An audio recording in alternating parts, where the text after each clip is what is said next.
A já jsem teď moc zvědavá na jeho speech tady. Je tu Jakub Forman a Lavgard.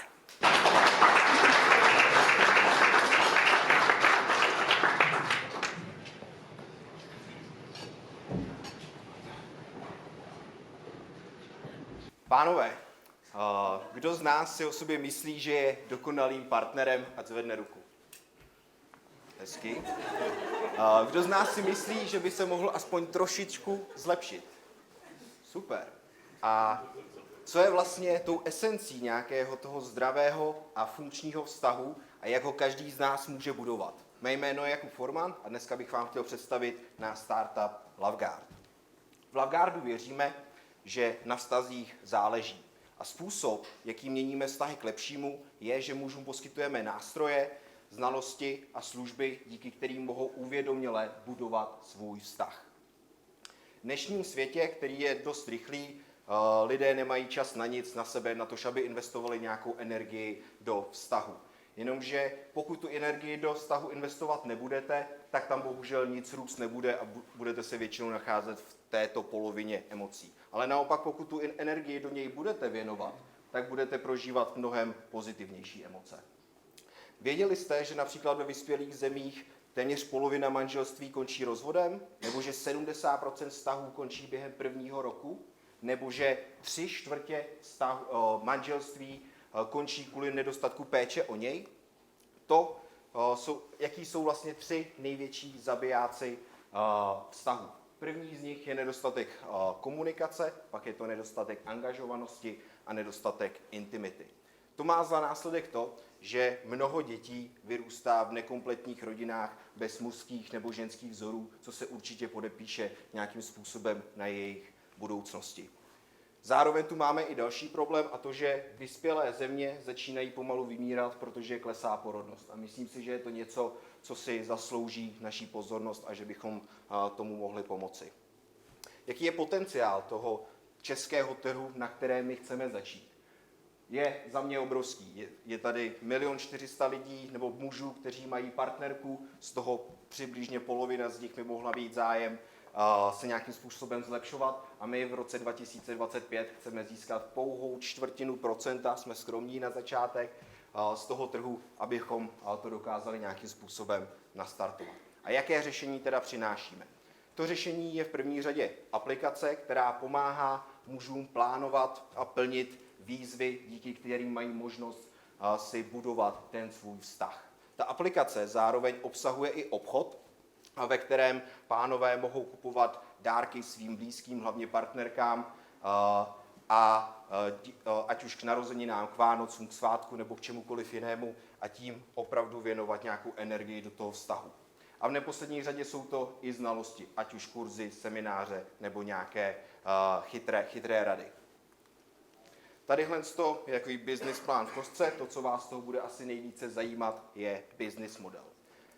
V následujícím roce, což bude první oficiální rok Lavgardu, chci oslovit desítky českých firem a nějaké další výrobce, pomocí kterých chci nastartovat právě ten náš obchod. Možná se ptáte, proč zrovna české firmy, ten důvod je jednoduchý, jednak chci pomoci české ekonomice a českým výrobcům a druhak si myslím, že takový dárek s příběhem od českého výrobce udělá partnerce mnohem větší radost, než nějaká náhodná věc z AliExpressu.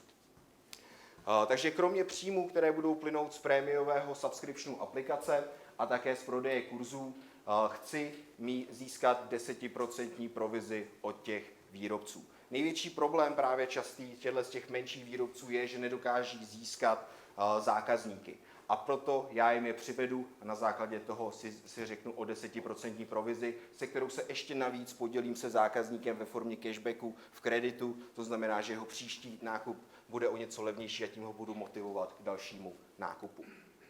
Jaká je naše konkurence? Jednak to jsou vztahoví psychoterapeuti, které chci ale v budoucnu také začlenit jako službu, například firma Hedepy, kde znám CEO a další lidi, tak to mi přijde jako vhodný strategický partner. Ale kdo je naší další konkurencí, jsou například aplikace Lavnudge. Jejíž autorem je Gary Chapman, což je i autorem knihy 5 jazyků lásky.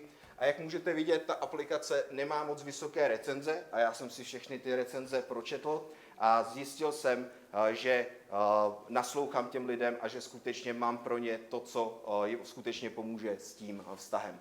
Ale co je určitě zajímavá informace, takže dohromady na obou dvou storech to má přes 2 miliony stažení. Tadyhle je náš tým. Jsem to já a je to můj kolega Lukáš Kluch, technický ředitel. Známe se spolu přes 6 let. Vyvinuli jsme už několik softwarů úspěšných, které se dodnes používají. A já věřím, že když tu investici dostaneme, že to 100% dokážeme dotáhnout. Postupně sbíráme nějakou trakci na sociálních sítích, to znamená, že v ten okamžik, kdy budeme mít aplikaci hotovou, tak ji chceme představit co nejširšímu počtu lidí. Tady ty čísla už nesedí, už je to zase o něco větší. Abychom to mohli optimálně vyvinout, tak by se nám hodila investice ve výši 1 milionu korun, která bude primárně použita na tým a za to nabízíme 5% ve společnosti.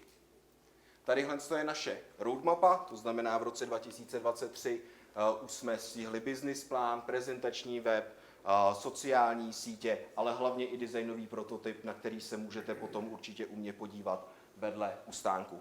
V roce 2024 chceme primárně vyvinout tu aplikaci a najít obchodní partnery. V roce 2025 chceme rozšířit uživatelskou základnu a v roce 2026 nejde, ale chceme expandovat i do dalších zemí. Každý rok chceme projít minimálně jedním investičním kolem, aby ten startup byl pořádně škálovatelný a aby to nezůstalo v nějakých menších číslech. Takže pokud i vy věříte, že na vztazích záleží, tak se k nám připojte na této cestě a společně se pak můžeme podívat na lepší zítřky. To je za mě všechno, já vám děkuji.